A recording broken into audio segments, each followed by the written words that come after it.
It is no secret to longtime fans of the channel that trading card games have been a big influence in my life, both on and off the channel. In this series, both DemonBattler and myself will be opening 24 packs, or one box, of each core Yu-Gi-Oh! Booster set in chronological order. After each opening, we will build decks from all of the cards we have opened thus far, then duel each other in a best-of-3 match with 3 prizes up for grabs to improve our decks. The winner will receive 2 of those prizes, and the loser will get 1. The possibilities for prizes are almost limitless, including single cards, sealed product, structure decks, and much more. Every card in the entire game's history will be obtainable in some form. However, neither of us will be able to rest on past laurels easily. The ever-changing official Forbidden and Limited list, our own choices of cards to be banished to the Shadow Realm, and even changes to the very rules of the game will keep our decks and duels fresh. This is yet another Yu-Gi-Oh! Progression series. Force of the Breaker was released May 16, 2007. This set introduced the Crystal Beast and Volcanic archetypes. The Crystal Beast archetype is revolving around a series of 7 monsters that when they are destroyed, they are instead turned into continuous spell cards, and the Volcanic archetype is a series of Pyro-type monsters that are all about burn damage. So I'll take you through the card by card in the set. This set isn't particularly strong, but there are some noteworthy cards at the rare slot out of archetype, and then the 2 archetypes themselves, which I'll go ahead and cover. We have the 5 Crystal Beasts. At common, there's a Ruby Carbuncle, Amethyst Cat, Emerald Tortoise, Amber Mammoth, and Cobalt Eagle. To be able to play the big payoff for Crystal Beasts, you want to play at least one of each. A Ruby Carbuncle is the combo enabler for the deck. This lets you, when you special summon it, you get to special summon all of your Crystal Beast monsters from your spell and trap zones. Amethyst Cat is a direct attacker, but it only direct attacks for 600. Emerald Tortoise is a 2k defender. Amber Mammoth is an okay beater, but there's a better one at rare that we'll cover. It's not too terrible, though. It does protect your smaller Crystal Beasts from being attacked, but it's only a 1700, which is not great. And then Cobalt Eagle is just pretty bad. It lets you effectively take one of the Crystal Beasts in your spell trap zone and put it in your hand in exchange for not drawing a card next turn. So those are the 5 Crystal Beasts at common. A Ruby Carbuncle, Amber Mammoth, and Emerald Tortoise are good. Amethyst Cat is okay. Cobalt Eagle is bad, but you do have to play one of it for the big payoff for Crystal Beasts. A Volcanic Scattershot is very, very important. So what this is if you have all 3 of these in your hand or deck, you can effectively Raigeki your opponent via Blaze Accelerator. This is quite powerful and one of the reasons why the archetype is so good, but you need 3 of those to be able to play it. And then you can also reset Scattershot with some support as well.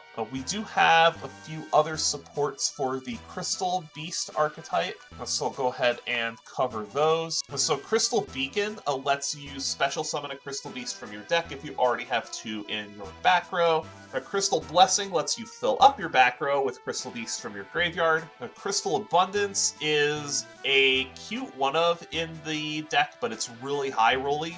If you can resolve it, you basically win the game. And then Crystal Promise lets you special summon a Crystal Beast from your spell trap zone.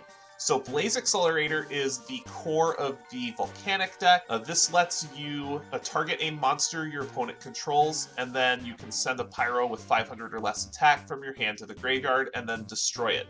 Note that this is not once per turn. However, you do not get to conduct your battle phase during the turn you activate the effect. So this lets you fill up on a card later on that we'll discuss at the rare slot and use this for card advantage as well as just board presence. A Field Barrier is going to be a very important field spell once we have more powerful field spells later on.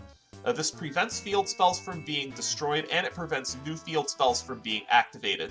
So this is going to be used not now, but much later when we have extremely powerful field spells, such as Mystic Mine. Then we have Crystal Raigeki as a trap card, which is removal for the Crystal Beast deck. It lets you trade a Crystal Beast in your spell trap zone for any card on your opponent's side of the table. So Volcanic Recharge is an interesting one. This lets you recycle a card that we'll be talking about later on that you absolutely have to have 3 of to play Volcanics. And we have one more common to discuss, and that's Gem Flash Energy. Gem Flash Energy is a win condition for the Crystal Beast deck. This is the one non-Crystal Beast continuous card that you'll want to play in this deck. This will, during each of your standby phases, inflict 300 damage to your opponent for each continuous spell on the field. That is a good win condition for the Crystal Beast deck, but you don't want to have more than one going at a time because your back row very easily gets clogged. Now at the rare slot, we have Crystal Beast Topaz Tiger, which is the best Crystal Beast that is at low rarity. It's a 1600 that is a 2k on the offense. That's why it's so good. You want to have multiples of these to play the Crystal Beast deck. The big rare to look for Volcanics is Volcanic Shell. You absolutely have to have 3 of these to play any kind of Volcanic deck. If you have a Volcanic Shell in your graveyard, you can once per turn pay 500 life points to search a Volcanic Shell out of your deck.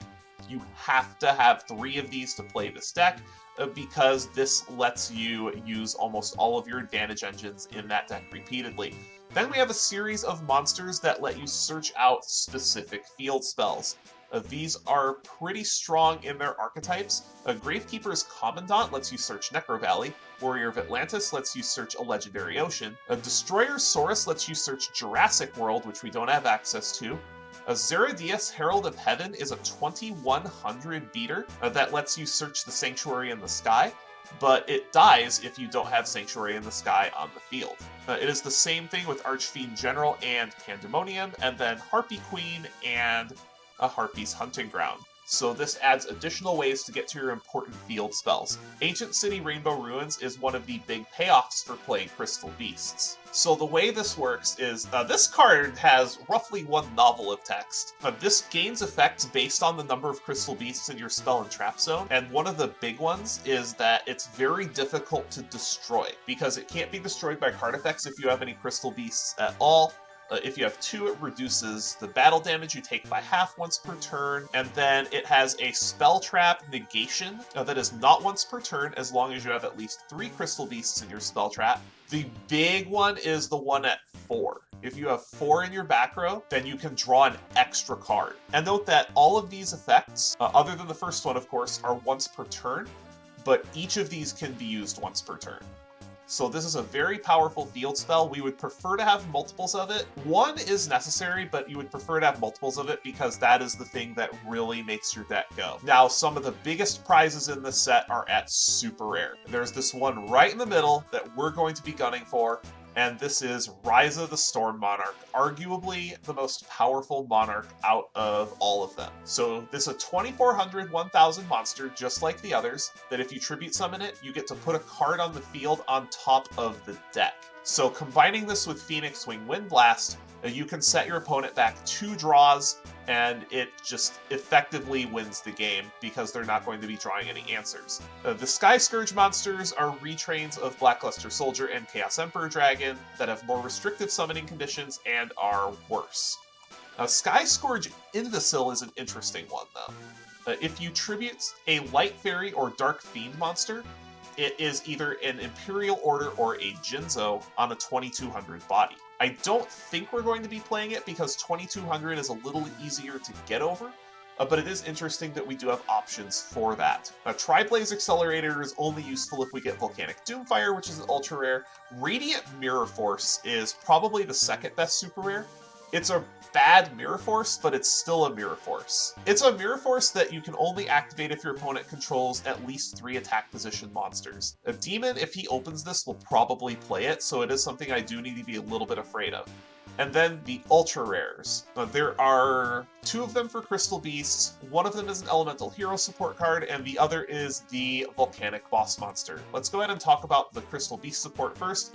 The first Ultra Rare is Crystal Beast Sapphire Pegasus. To be able to play this in Progression Series, you absolutely have to have this card. Even if it's only a one-of, this card generates so much value.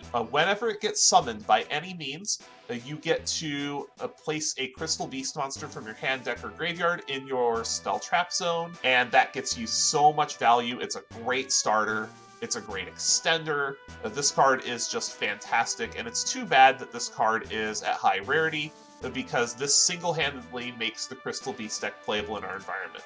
A rare value is the Pot of Greed for Crystal Beasts.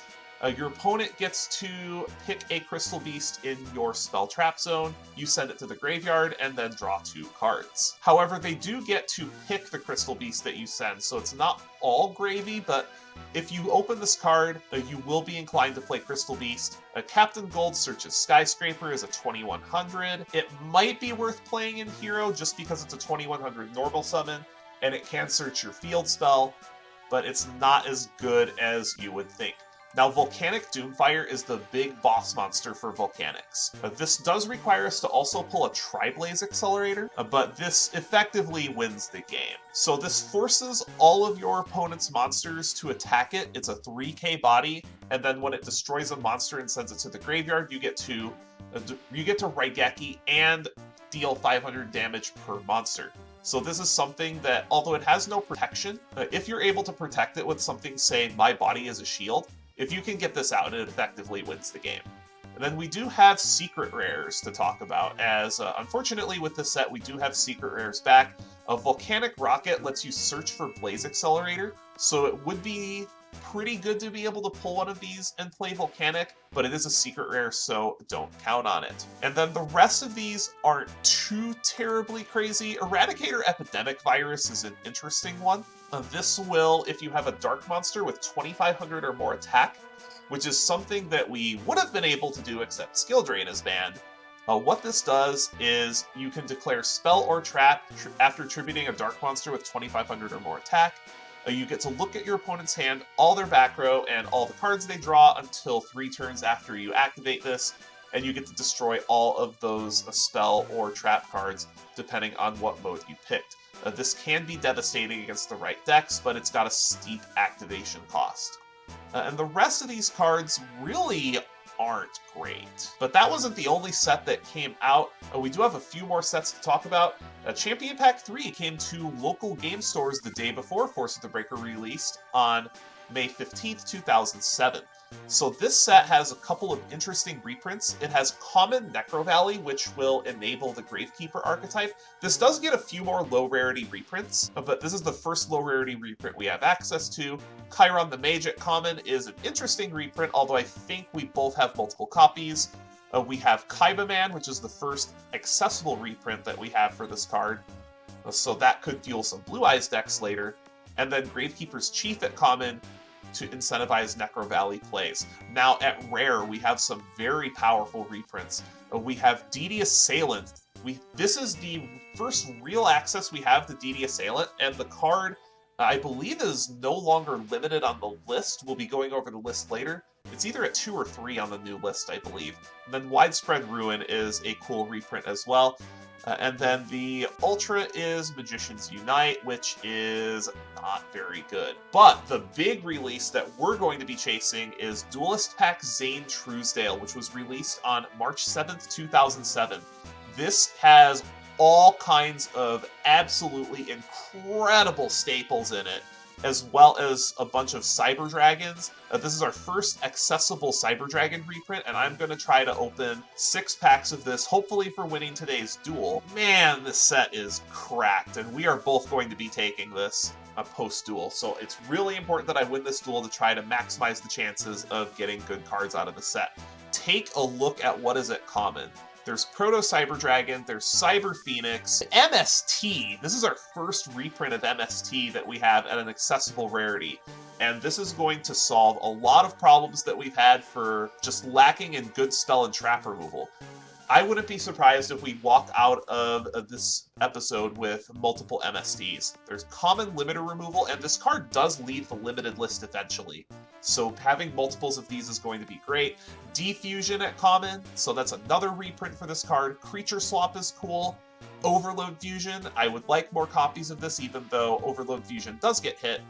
Call of the Haunted, this is a huge one. This is going to serve as reanimation for some archetypes that we will see later on, including a particular one that I am very excited to be able to play. if we get the right cards. At the rare slot, we have all the Cyber Dragon fusions, we have Power Bond, and Sidra himself. This is what we're going to be chasing. This card is format defining, and it does stay semi-limited for a while, so getting 3 isn't important, but I would like to pick up 1 more. And then, none of the holos are particularly important, but we're going to be chasing Cyber Dragon and all these commons. But I do have a couple of additional promos that I want to talk about now rather than after the duel because of how important they are. So the Shonen Jump magazine promo for the spring of 2007 is Elemental Hero Stratos. Both of us have Elemental Hero decks, and this card is obscenely powerful. It lets you Rota for your Elemental Heroes, or it lets you pop back row if you already have a board state. This card was limited for an incredibly long time, and we are definitely going to want to win the duel to be able to pick this up. So if he wins this duel, that's going to be a big advantage for his hero deck, but if I win, I'll have a big advantage for mine. Especially because I have reinforcement of the army to be able to search this out as well as the emergency call. Now we have 1 extra promo, or 2 extra promos rather, that we really need to discuss. So with Force of the Breaker, the Shonen Jump Championship prize card rotates. Now the SJC promos were a little bit weird in 2007. There were 2 of them, depending on which events you went to, and it was on a per event basis. Depending on which SJC you went to in 2007, you either got Crush Card Virus or Gold Sarcophagus. So here's how we're going to be handling this in the progression series. If one of us gets the SJC prize card in 2007, which was the current year that we're in, the first person to get it will get Crush Card Virus, and then the second person to get it will be Gold Sarcophagus. This is one of the reasons why after the Zane Truesdale episode, I'm going to be gunning pretty heavily for the wild cards, specifically for the chance to obtain Crush Card Virus. This card is incredibly broken, and there is a very good reason why this card commanded a $400 price tag when it was first reprinted. There were teams that went to large events that had this card and gave their team a gigantic advantage just by having this card in their deck, and it was worth, about the price of a car at the time. And then Gold Sarcophagus is pretty strong as well. This is a different dimension capsule that has no risk. The only downside is you show your opponent what you get. And with the release of Force of the Breaker comes the March 2007 Forbidden and Limited list. Now, this changed up the format substantially. Now, some of the promos that coming up in their release were pre-limited because of how powerful some of them were. So we have Breaker the Magical Warrior, Magician of Faith, Victory Dragon, Graceful Charity, and Last Will removed from the format completely, and many of those cards will never be coming back. Stratos pre-limited before release, a Grand Mole to 1, Chain Strike to 1, so Chain Burn is no longer playable, Dimension Fusion to 1, Giant Trunade to 1, Overload Fusion to 1. This is one of the reasons why I wasn't too bummed about only getting 1 Overload Fusion, because this card does get limited. Snatch Steel. This is one of the 2 formats where Konami experimented with unbanning Snatch Steel, and it didn't go too well. Crush Guard Virus to 1, Mind Crush to 2, DD Assailant to 2, Mask of Darkness to 2. This is the first time we've had Mask of Darkness, anything other than 1 in a bit. Metamorphosis to 2. That is going to be a big game changer. We may be able to play with some kind of Metamorphosis-based deck, and that going to 2 is going to impact deck building. Then Unlimits, Exiled Force Unlimited, Injection Fairy Lily Unlimited, Sacred Phoenix of Nephthys Unlimited, and Upstart Goblin, all to 3 copies each. Alright, so here we are, 24 packs of Force of the Breaker. This set shouldn't be too impactful unless we pull a Crystal Beast or a Volcanic Core, but those are going to require us to get lucky. I do have some ideas with this set, but not too much with the actual set depending on what we open. If we get a Crystal Beast Core or Volcanic Core, we do need to consider it. But outside of the archetypes of the set, I do have some ideas with the new FNL list. So let's go ahead and get started with our first pack. and nothing too special.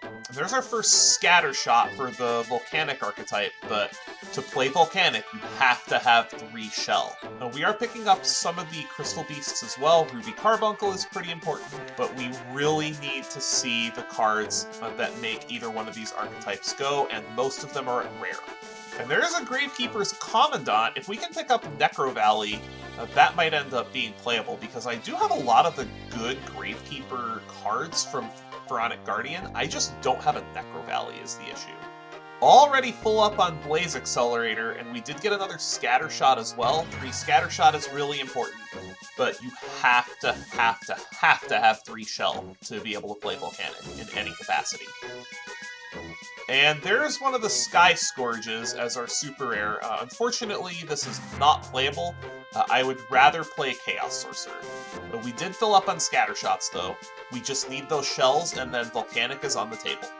And there's a Warrior of Atlantis. That's a nice pickup as well. We do have that level 5 normal monster water deck that we can backpedal to if need be, and Warrior of Atlantis is a card that makes that more consistent, although if we play things like Warrior of Atlantis, we will need to remove the Heart of the Underdog engine. And there's Ancient City Rainbow Ruins. Crystal Beast is now half online. We do need a Sapphire Pegasus to be able to play it, unless something really silly happens, where we get some of the super high rarity support, but we really want to have Sapphire Pegasus because that's just your best starter, even if it's only 1 copy. I also completely missed that we got a super rare. It's Soul of Fire. What does this even do? Your opponent draws 1 card. Select a pyro type. Wow, that's bad. It's a -1 and it stops you from conducting your battle phase? Yeah, that is completely unplayable. Gotta love Yu-Gi-Oh! GX, and just how unplayably bad some of its support is. And there's another Ancient City Rainbow Ruins and another Sky Scourge Enries, which is just not good. We really want to see a Sapphire Pegasus. I think with double Rainbow Ruins and Terraforming to be able to search, we could actually make Crystal Beast work. I don't know if I'll want to play it this episode because of how important this duel is, just for the Stratos, but it is something that we might play in, say, the Tactical Evolution episode, once Crystal Beast gets a little bit more support, especially if we can pull Rainbow Dragon out of that set. And there's our first Volcanic Shell. 9 packs in. That's a little bit unnerving because we do have to have 3 of those to be able to play Volcanic. And there's another Commandant, getting quite nervous. That's also our first copy of Gem Flash Energy for the Crystal Beast deck, but we are missing a lot of cards for it. We don't have any Topaz Tigers yet, and those are needed to play the deck as well. We don't necessarily need 3, but we need some. It's really important to have at least 1 of each to be able to play the deck. And there's our first Topaz Tiger, and yay, another Soul of Fire, an unplayable super rare, but that is our first Topaz Tiger. Really want to see a Sapphire Pegasus to be able to play. I guess if we get a rare value, we might be tempted to try it, but Sapphire Pegasus is really what makes the deck go. There's another Warrior of Atlantis, so we're getting nice rares, just not the rares to be able to play the archetypes of this set. But with all this field spell support, I will need to consider going back to one of my field spell based decks, especially that Legendary Ocean deck with the double Warrior of Atlantis, because that will be able to make it so that we can, instead of playing cards like Terraforming to search out our field spell, we will be able to play monsters that actually do things on the board if we don't have our field spell online already. Or rather, if we already have our field spell online, so then Terraforming won't just be a dead card in hand. That is also our playset of Crystal Raigeki. We would just need to still pick up that Sapphire Pegasus. It's super important for the deck. And there's a third Commandant, so we have those on lock. We really just need to pick up the Necro Valley, although if we get Champion packs, although that's not happening because the Zane Truesdale packs are more important, but that is an option. And there are some reprints down the line, so if we can just snatch up a copy of Necro Valley from somewhere, that triple Gravekeeper's Commandant's going to make it very nice to search up. And there's a good super rare. That's Radiant Mirror Force. I don't know if we will play both this and Mirror Force in our deck, but that is a nice option, just in case Mirror Force gets banned. And I wouldn't be surprised if Demon eventually banned Mirror Force, so then we can just audible into a different Mirror Force. It's not the best super rare in the set, but it's one of them. We still have not seen Rise of the Storm Monarch, which is very concerning, because one of the decks I wanted to play was Monarch, because I have 2 copies of Zaborg, but without Ryza, we're not playing Monarch. There's another Topaz Tiger, and there's a good Ultra for our set specifically. We got Elemental Hero Captain Gold, which is a Skyscraper Searcher on an Elemental Hero body. That's not bad, and we did get a second Topaz Tiger, but we are really running out of time to get the Sapphire Pegasus. We only have 4 packs left. If we can pull a Sapphire Pegasus, I'm very tempted to play Crystal Beast. Alright, so only a few packs left. We're missing some key components for the Crystal Beast deck, that being Sapphire Pegasus, and then we only have 1 Volcanic Shell, so we would need to get 2 Shell in 3 packs, which is very unlikely to happen. But you never know. We have 3 packs to go, see what we can get out of them. Oh, we did get a second Volcanic Shell, so the dream is alive. We would need to hit 1 more Volcanic Shell in 2 packs. We are now full up on every good Crystal Beast other than Topaz Tiger, and of course Sapphire Pegasus, which is an Ultra. So if we can crack that Sapphire Pegasus in the next 2 packs, we very well could play the Crystal Beast deck. But it's really important to have Sapphire Pegasus, like I've been saying over and over. It's that important. So let's go ahead and crack our second to last pack. And we got Volcanic Shell, so we have the 3 shells. Can we actually play Volcanic? We also got Volcanic Doomfire, which is the big boss monster.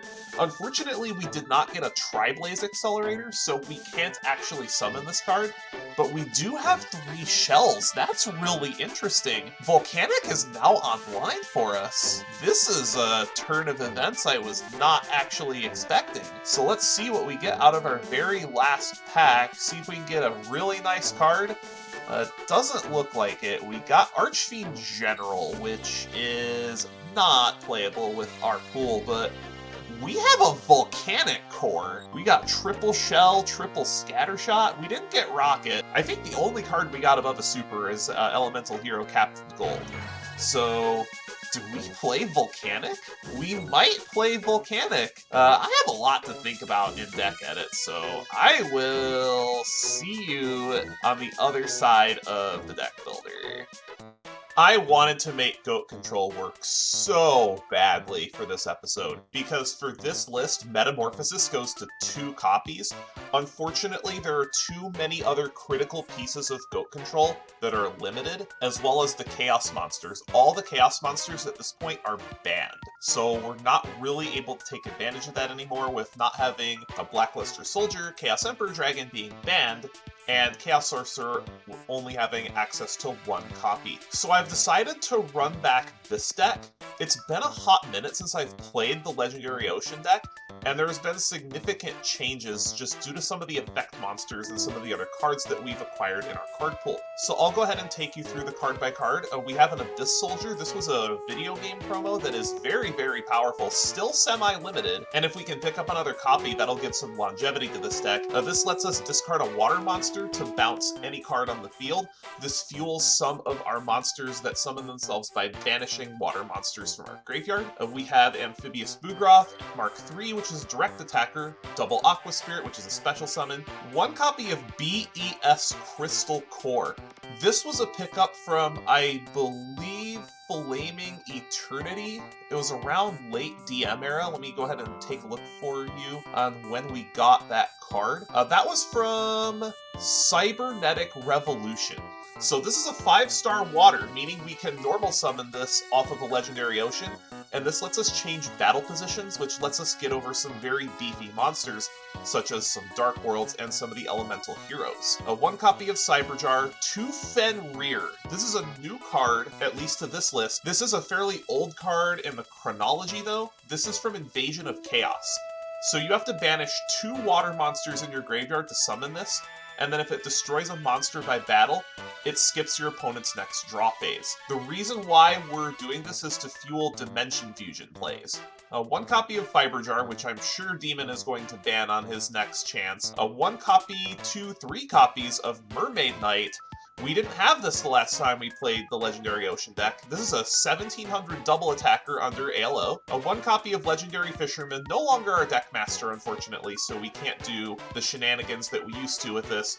And then our new card from Force of the Breaker, which has inspired me to play this deck today, Warrior of Atlantis. This is a 1900 beater that you can discard it to add a Legendary Ocean to your hand from your deck, so this is effectively terraforming copies 3 and 4. Then we have a 1 Witch of the Black Forest, and then 6 normals that are 2400s and 2450s. These are going to be our big beaters. Now for our spells, we have triple Legendary Ocean. We need to have this to play the deck. A 1 Book of Moon, 1 Confiscation, 1 Dimension Fusion. Very good with all the banishers that we play. We should be able to make a pretty big play with this. I wanted to put an Advanced Ritual Art package in this deck, but I just couldn't bring myself to do it. A 1 copy of Mage Power to be able to make big pushes, especially alongside Mermaid Knight. 1 Painful Choice to set up for the special summons. 1 copy of Shrink. We got this out of a promotion a little bit earlier in the Progression series, and I don't think Demon is going to see this coming. 2 copies of Terraforming, and then for the traps, Triple Compulse, Dust Tornado, Mirror Force, Ring of Destruction, Solemn Judgment, and double 7 tools of the Bandit. The reason why I'm playing 7 tools over some of the other interaction is specifically because of Sakuretsu Armor. This is cheaper than Sakuretsu Armor, and life points do matter in this deck because we do use our life total as a resource quite a bit to trade for board position. The extra, we can't make anything because we don't have anything that involves the extra, and then for the side, we have triple DD Crow for the Dark World matchup, Cold Wave, a Level Limit, and Gravity Bind, now both at 1, for the aggro decks. And we have double My Body as a shield if we need more protection, double Prohib, 1 Raigeki Break. We're still on Raigeki Break because since we don't have Harpy's Feather Duster anymore, we don't really have good backer removal. So we're going to be back on this card as it's a little bit more flexible and it will let us fuel some of our plays.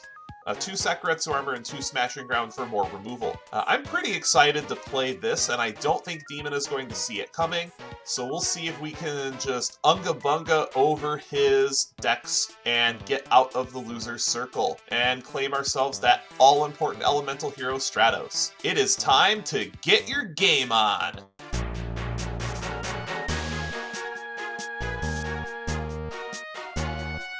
So what a big list this was. This changed a lot, and I think we're going to wind up seeing 2 decks that are very, very different from what we've played in the last few duels. What would you say? Yeah, this list definitely changed a lot, and honestly, it's going to be interesting to see how things get changed around for it. Alright, so that was a tie. Got there. About time I want to roll. I will go ahead and take the play. Good luck, duelist. Good luck. Let's see. Alright, draw for turn. Stand by. Main. Wow, this hand sucks. I'm going to set 3 and pass. Alright. Draw. Stand by main. Ugh. I think I'm going to... why not? I'm going to run out a Witch of the Black Forest. You got it. And let's go ahead and hit for 11. 11 in. Alright, main phase 2. I think I will set a card and I will pass. Draw for turn. Stand by. Main. That is fantastic. Math. I don't like doing it this way, but I think this is the way I'm going to have to do it. I'm going to compulse your Witch. Ew. Okay, so Witch goes back to hand. I'm going to activate a Legendary Ocean. Oh, interesting. Okay. I'll explain why I'm going back on this in post. But I'm going to run out a Mermaid Knight. Okay. I'm going to set a back row. I'm going to activate Mage Power. Oh shit. Okay, so that's if you have 37? nothing. If you have nothing, this is lethal. 25. Oh yeah, that's 42 and wow. 42. Okay, that was quick. Okay, I did not expect that. I'll take it. The only downside is I have no clue what you're up to.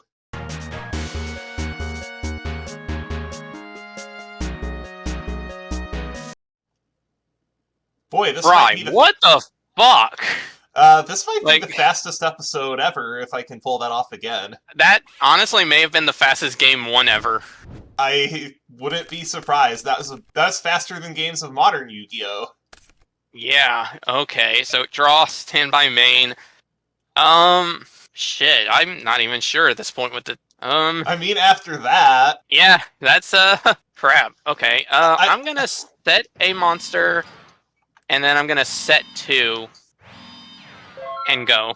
Draw for turn, stand by main. I am going to set a pair, and leave it at that. Alright, draw, stand by main. What are you playing is the question. I think I'm gonna start by activating Card of Safe Return. And then I'm gonna run a Dark Whirl Lightning, targeting your monster. Any response? I am going to chain Dust Tornado, targeting Card of Safe Return. Ew. Alright. Then I'm going to set this card with Dust Tornado to get it out of the way of Silva. Okay. And then Dark World Lightning will resolve. It's a Witch of the Black Forest. Witch of the Black Forest is going to grab me a new card from Force of the Breaker. Oh? It is Warrior of Atlantis. I had a feeling. As soon as I saw Legendary Ocean, I had a feeling. So, discarded beige, Yep. so I get the special summon. You do not get to draw a card, thank God. Correct, unfortunately. However, I do know your face down card is unable to activate this turn, which is a godsend for me. Correct. So I'm going to run out a second beige. 32? And beat for 32. 32 in. And I'll pass. Draw for turn, stand by, Alright. main. I am going to pitch this Warrior of Atlantis to go get a Legendary Ocean. Can I just say, too, this thing looks so much like Neospace and Aqua Dolphin. Like, I feel like whoever designed this got lazy. I'm going to run out Legendary Ocean. I am going to run out Abyss Soldier. Ooh, okay. I am going to activate Abyss Soldier. I will pitch this Mermaid Knight, and I will target this set. Okay, so that'll go back to my hand. Then I am going to banish for Fenrir. Oh, that's interesting. I'm going to proceed to battle. Okay. I'm going to go 2k into your beige, so you'll take 4. Yeah, I'm gonna shut that out. Aww. Fine. Get that shit out of here. Draw. Stand by main. Ooh, that's a nice pickup. What? Alright, so I'm gonna... Let's see. I'm gonna first flip my Magician of Faith, targeting my Dark World Lightning. Oh, man. Any response? Oh, man, that would have been so good. You have a crow? I do not. Alright. Alright, let's see what you got. Mage Power. Perfect, because I get to discard my Gren, which means Gren's effect activates. Let's pop a Legendary Ocean. That's really bad. So, battle phase. Let's go ahead and clean up the Fenrir real quick. Sure, I take 200 points damage. And then main phase 2, I will set another card and pass the turn. Draw for turn, stand by, main. I am going to pitch this Terror King Salmon to bounce your set. Alright. I'm going to run out this Mermaid Knight. Okay. I'm going to go to battle. I'm going to hit into your beige for 200. Alright, so that's 2. And then your Magician of Faith for 1200. Alright. And then I will pass the turn. Alright, draw. Stand by main. I think I'm going to set 2 cards. And let's get payback on the Mermaid Knight. Sure, I'll take for last time. I'll take 100. And I'll pass. I think we're starting to see why Abyss Soldier was semi-limited. Draw for turn, stand by, main.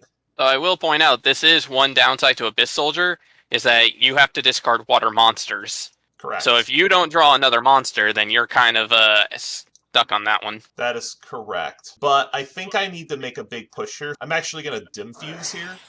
Oh, shit. Okay. Wow. Then I'm going to proceed to battle, and I'm going to Warrior of Atlantis into your beige. I'm going to... Damn, is there anything I can actually do here? I think I'm going to let that go. Then I am going to attack directly with Mermaid Knight for 15. And I'm gonna activate Call of the Haunted and bring back my beige. I will not redeclare. Had a feeling. I get the feeling your other set is sack, so I'm actually just gonna pass. Alright. Draw. Stand by main. Alright, so battle. I'm gonna go ahead and take out the knight again. Sure, I take countered. Main 2, I will set another card and I will pass. Draw for turn, stand by, main. I'm going to pitch this Legendary Fisherman, and I'm going to target your old set. Alright, that'll go back to my hand. Go to the battle phase. I will attack with Warrior of Atlantis into your beige. Alright, I'll take 3. Unfortunately, And 18. That's a sack. That's where the sack was hiding. Okay. Go ahead. Alright, draw. Stand by main. I'm just gonna set one, could be anything, and go. Draw for turn, stand by, main. I'm gonna go to battle, and I mean, if it's a sack. It's they sack. They were both sacks. I just couldn't play around it. Go. Alright, draw. Stand by, god damn it. Alright, I pass. Draw for turn, stand by, main. Go. Draw. Stand by main. Ooh. Nice low. I think that's it. I'm gonna activate Mystic Plasma Zone. Okay, do you I'm gonna run out of brawn. Okay. Swing for 23. I go to 1. Bronze effect. Oh, do you have a Silva in hand? I have a gold. That'll do. Okay, now that I know what you're up to... That was close. Now that I know what you're up to, that changes things.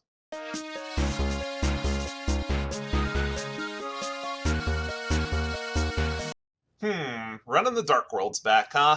Well, I guess I'll be a little bit more prepared for it this time. I'll be on the play.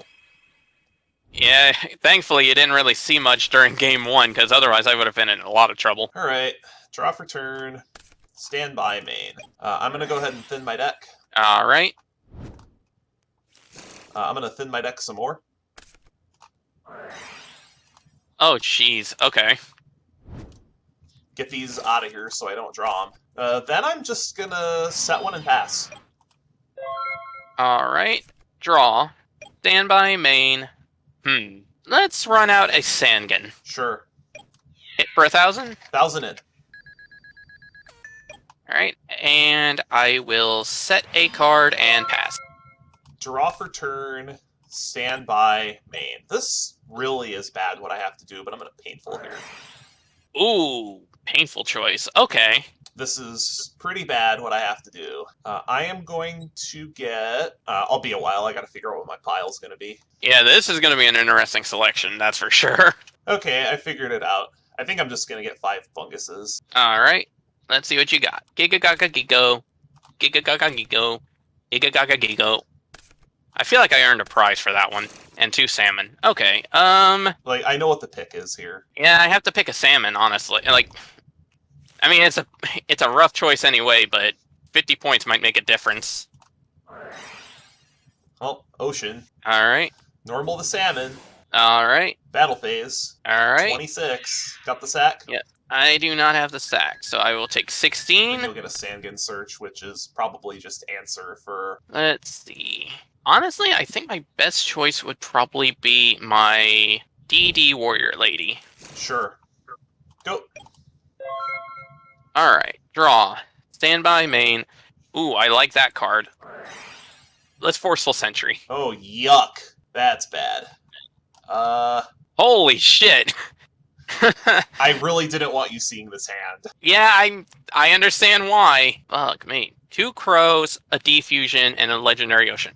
Okay, well the good news for me is that legendary ocean defusion's kind of offline right now. I can't do anything about the crows because if I take 1, you still have 1 anyway. So let's go ahead and put back the legendary ocean. Yep. All right. That's bad. So I'm going to actually activate Heavy Storm. Do you have a response? That's really bad. Oh, why do you have to have Heavy Storm too? That's so frustrating. Well, hold on. I'm also going to chain Call of the Haunted targeting Sangan. Oh, that's cute. Do you want to crow? Yes, I will crow this. I thought so. I figure if nothing else, this will give me a way to kill off one of the crows, because there's no way in hell you're gonna want me to have another search. Oh no. Yeah, that's bad. Okay, so keep that in mind. Alright, so I'm gonna run out Warrior Lady. Yup. And yeah, I'm gonna take the 9 and banish both of these guys. Yeah, that's bad. And if you want to defuse and get your guy back, then go right ahead, but the end result is pretty much gonna be the same. Draw for turn, standby, main. Set one, and pass. In fact, actually, thinking about it, you crowing my Sandgun actually hurts your defusion even more, because now I could get that back too. I know, but I still have to do it. Fair. Is it worth it right now? Nah. I'm gonna summon out Braun, Mad King of Dark World. Sure. And poke for 18? Really can't let you do this. That's too much board presence. Fair enough. Alright. Draw for turn, standby, main. Want to buy monster. Pass the turn. Alright, draw. Standby main. I would like monster on empty board, please. I mean, if you want, you always could just summon Crow and poke me. Peck me for 100. That sounds exceedingly bad. Draw for turn, standby, main. Go. Alright, draw, standby main. I'm gonna run out Giant Trunade. Am I dead? No, you're definitely not dead. I will sack my Kaki to standard summon Sidra. I figured there was a tribute summon coming. I'll take the 21.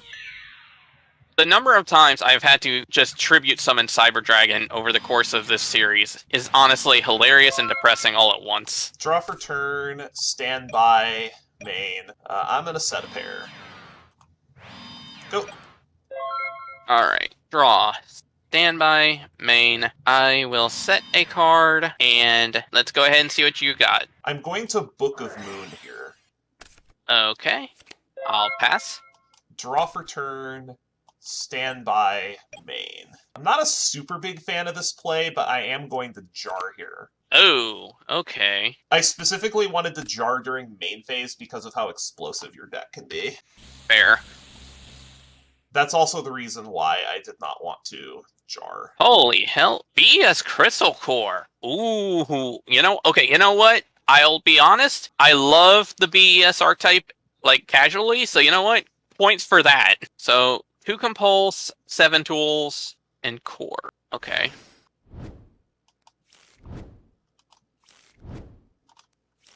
What do I give you, though, is the question. Oh, you got a Ryza. Ugh. That's terrifying. So you have a Witch and a Beige. Okay, so Ryza's going to hand, obviously. Plasma Zone's going to hand. Saku's going to hand.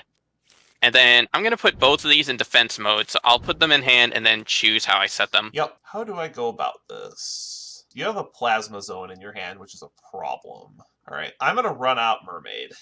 Okay. I may as well at least clean up this board, or attempt to. Battle phase. Alright. Mermaid into this set. Alright, that is my Witch. Okay. So I will get my... I think I'm going to get my Magician of Faith. That's gross. Then the Warrior of Atlantis into your other set. I'm going to activate my Magic Cylinder for that one. That is really bad. Well, now Dimphis is offline completely. Then I will set 3 and send it over to you. Alright. I will pass the turn. During your draw phase, I'm going to compulse your set monster. Ooh. I can't let you have Ryza. Standby, main. Let's see. I know exactly what you've got there, which is irritating. Alright, I'm going to set 1. Question... Yeah, this is kind of a tight spot for you. I'm gonna set 1, and then... God. See, this is where the debate comes in, because if I activate Plasma Zone, it doesn't do a whole lot to help me in general, and on top... Actually, no, there is no debate, because it doesn't help me at the moment, and even if you pull a Legendary Ocean, okay, then it goes to the graveyard anyway. I don't know why I was debating that. I forgot that it drops defense. I'm gonna compulse your set. now. Ooh, that's not good. Okay, that goes back to hand. Draw for turn. Standby main. I knew it was another compulse, and I'm 99% sure this last card is your 7 Tools of the Bandit, because A, I know you have that, and B, this is your only chance left to actually play it, so... I can't believe I'm doing this. Well, actually, it doesn't matter. I am going to pitch this Warrior of Atlantis to get Ocean. Okay. I'm going to activate a Legendary Ocean. Alright. I'm going to normal summon BES Crystal Core. Ooh, I forgot that could do that. I forgot that it's level 5. I'm going to proceed to battle. Okay. 17 with Mermaid Knight. Saku. 7 tools. Thought so. Alright. 17. 17. Oh, this goes. Nice job. Set 1 and pass. Alright. Draw. Standby main. Oh, what? That last face down card is going to make a huge difference here. You know what? I'm going to go for it. Fuck it. I'm going to normal summon Magician of Faith. I'm going to activate Metamorphosis. Oh, that's pretty scary. But I have a judgment. Ah. Yeah, that's all he got. I had to try. I had to try it because if I did that, then like if that made it through, I probably wasn't going to attack, but it at least would have put. Well, no, I kind of had to try because otherwise you could have cracked. Well, no, you actually couldn't attack me. What a set, dude! All of those games Man. are so good. I'm kind of disappointed I couldn't run this out at some point, but that is the exact. It was definitely smart to keep me off the monsters. I had to as soon as I saw the because Ryza just wins the game basically. Especially if you're also playing Wind Blast. I don't know if you got to play that format at all, but if you've ever been hit with a Ryza plus a Phoenix Wing Wind Blast in the same turn, it's just game over. Oh yeah, it is brutal. So the Crystal Core, the reason why I was on this is because I was looking for more level 5s, and I was actually playing more level 5s than I was before. I actually took Heart of the Underdog out of the deck. I'm not too surprised, because, I mean, between the Crystal Core and Warrior of Atlantis, which I'm assuming you pulled 3 of... Only 2. Only 2. Okay. Still good, though. And so, I mean, between those, I could definitely see why, because you're not going to have nearly as many normal monsters. I was actually debating playing something similar to what you were playing, because I don't know if you saw on the list, but Metamorphosis is at 2. Right. See, I only keep 1 copy in because... Thing is, I mean, honestly, my extra deck is so meh that the rest of it is actually just, the rest of it is all just the hero fusions I've accumulated at this point. Yep. So it's like, Thousand Eyes might come in handy on the rare chance I need it, but, like, right here, it actually would have made a difference, but for the most part, it's just an extra option if I need to stall. This was such an important duel for multiple reasons. The big one is the Stratos. Yeah, that's a rough one. That's part of the other reason why I stuck to this deck, because I figured this one had a very good chance of actually winning, and I kind of wanted to have as good of a chance at getting that Stratos as I could. And that's the reason why I changed it up a bit to try to get over some of these monsters. I almost played the DD Crow's main deck. Almost. But I just could not make room for him in the main deck. I also wanted to play an ARA package, but I couldn't make room for it either. Because ARA lets you load up the graveyard for a big Dimension Fusion. And this is really this sort of engine. This is part of the reason why Dimension Fusion was originally banned, is because of engines like this. Right.